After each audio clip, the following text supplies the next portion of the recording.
Hey everyone, welcome back to the channel. I'm Baron and this is your Brain on Books, and today we're going to go through the Stephen King book tag. Now I was tagged by Jake, the bookish drummer. I'm going to go ahead and link his version of this down below. Check out his channel. He has some great Stephen King content, although he covers a bunch of different authors and genres, and he's got some really good insight and he's got some hot takes too, so please go check him out. So what this is, it's basically going to be going into my reading history with a bunch of different questions. Each is themed after a very popular Stephen King title. So I think this is an awesome tag. Thank you, Jake, for getting this going. This should be a lot of fun. So without further ado, let's get into it. Starting with number 1. Name your favorite Stephen King book, or what Stephen King book you want to start with. Well, I've read quite a lot of Stephen King, and my absolute favorite is It. Now, I never planned on reading this book. I thought a big old book like this about a crazy killer clown, I wanted nothing to do with it. Well, I was absolutely wrong, because this is really, it's a coming of age story. It's a story about a small town. It's a story about friendship. And I can just hang out with the Losers Club in Derry for hours and hours and hours, them riding their bikes around doing nothing, and I'm happy. I never want to leave this town when I pick up this book. So it's become a favorite, not just Stephen King book of mine, but just one of my all-time favorite books. So moving on from there, we have number 2, Nightmares and Dreamscapes. Name a book that gave you nightmares or kept you up late at night. Well, for me, that's going to be Heart of Darkness by Joseph Conrad. Now, this book didn't give me nightmares. However, it did keep me up late at night. I remember finishing this and just being hit so hard by the ending and that man's descent into madness and into the darkness, and I felt like I was right there with him. And it just was very impactful for me, and it kept my head spinning all night. So maybe not your most conventional take, not your normal horror story, but it sure got me good. So going on from there, number 3, Joyland. Name a book that made you happy. And that's going to go to More by Terry Pratchett.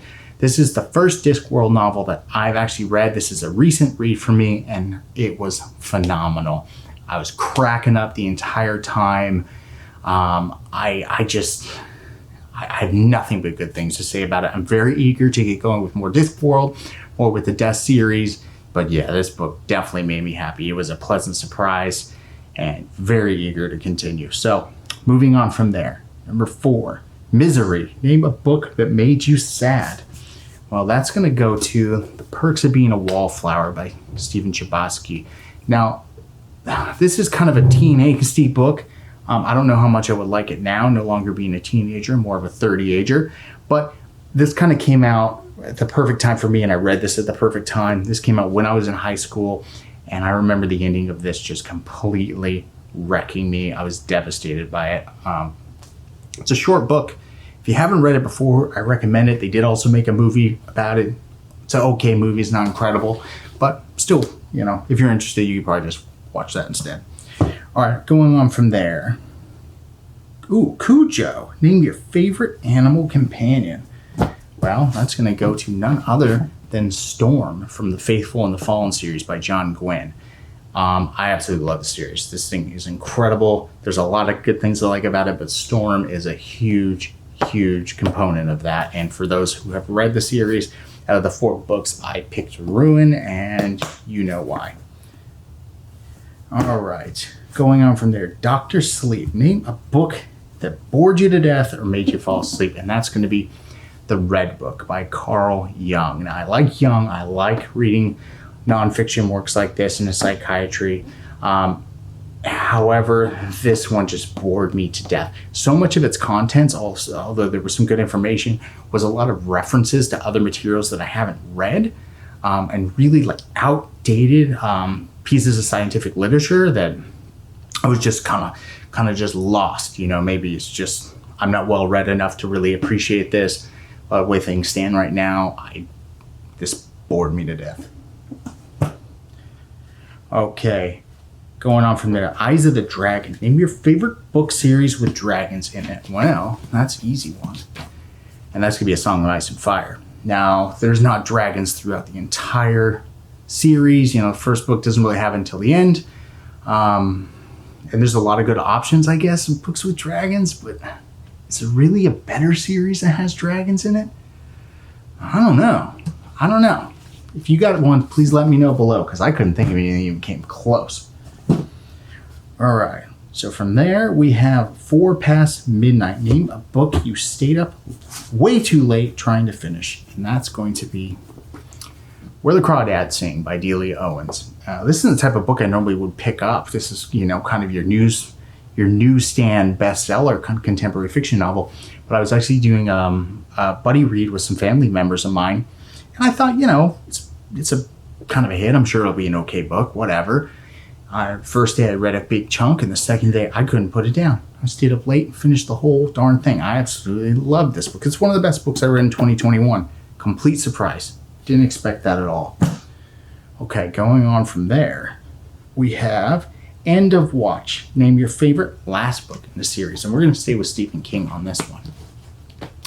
And we have Dark Tower, Book 7, the final entry of the wonderful Dark Tower series, the best series of all time, the Dark Tower series.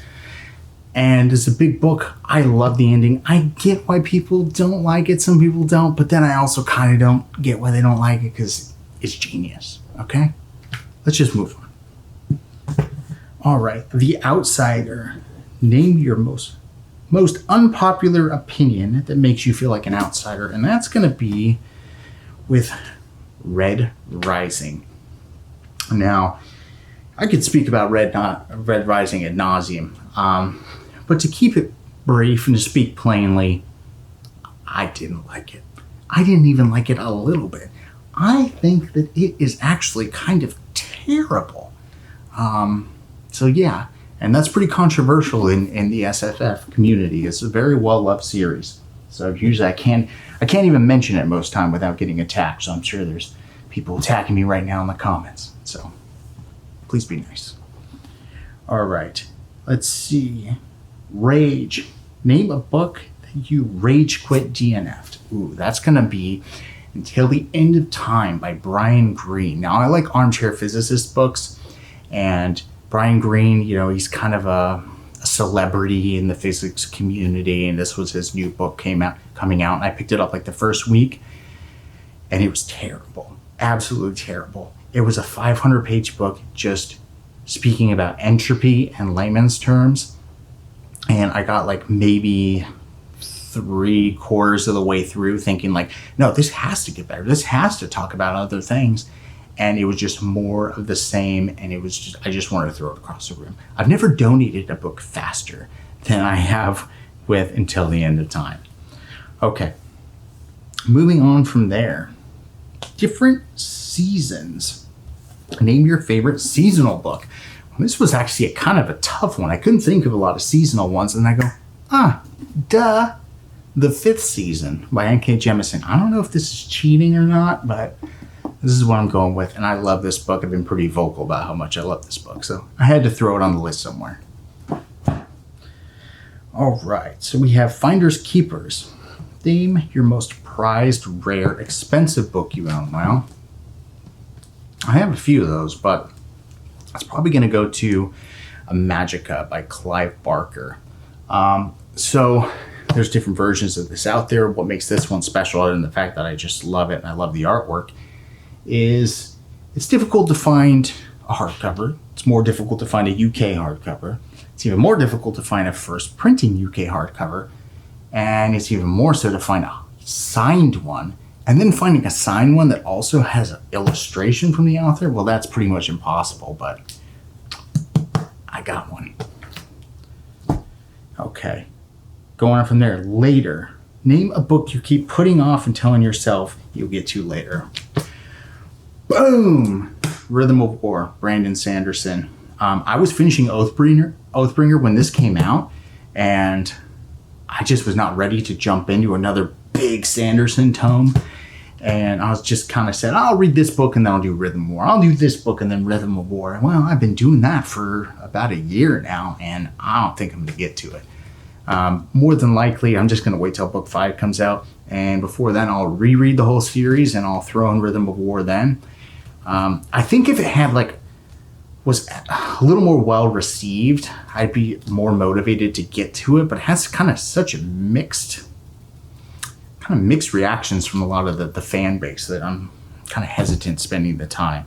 Because even though Sanderson stuff reads quick, it's still a massive book. It's going to take a couple weeks unless I like really dig in and just do nothing but that.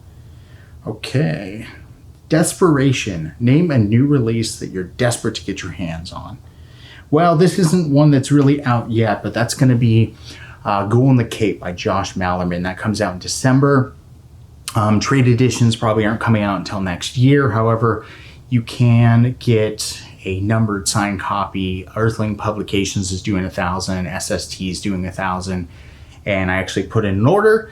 Was able to squeeze in there at the last minute and get my copy. So that'll be coming sometime, late December, early January.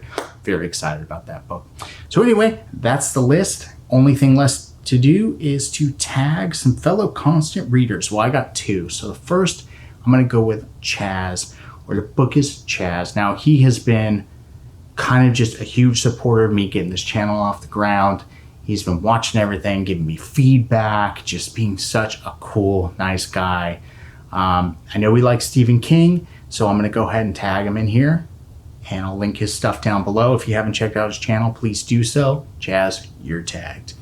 And the second person is going to be none other than Sarah from Sarah Reads, who is a big Stephen King fan and constant reader.